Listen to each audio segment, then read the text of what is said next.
Pour commencer le traitement de dons d'ovocytes, bien sûr, il faut toujours faire une synchronisation entre la patiente et la donneuse pour déclencher les règles de tous les deux en même temps.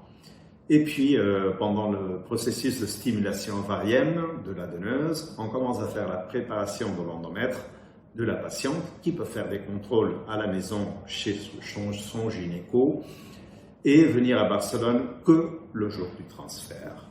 À nouveau, c'est un traitement assez simple pour les patientes, assez confortable, et on a des patientes aussi qui font que des trajets aller-retour le même jour pour le traitement de dons d'ovocytes. Pour la tranquillité des patientes qui sont à distance, il y a déjà depuis le 2010 qu'on offre la possibilité de rentrer virtuellement au laboratoire et voir le développement des embryons du premier jour jusqu'au stade de blastocyste sur le téléphone, la tablette chez eux.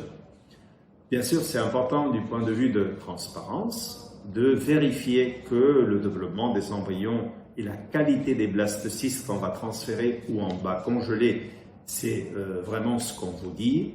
Les patients ont le droit de garder ces images, ont même le droit de faire une deuxième opinion avec son biologiste pour vérifier que vraiment ce qu'on fait, c'est ce qu'on a expliqué. Et aussi avoir l'opportunité de se connecter pendant les jours de culture embryonnaire nous aide à réduire l'angoisse des patientes jusqu'à 90% des patients et aussi à s'attacher à un traitement à distance. Bien sûr, c'est un traitement qui se passe à Barcelone. Parfois, la patiente est à 1000 km de distance et parfois les patientes se sentent détachées du traitement. Je pense que l'embryo-mobile aide bien aux patientes à se sentir attachées à ce traitement-là et être prêtes pour le transfert juste au moment où elles viennent à Barcelone pour accueillir cet embryon-là.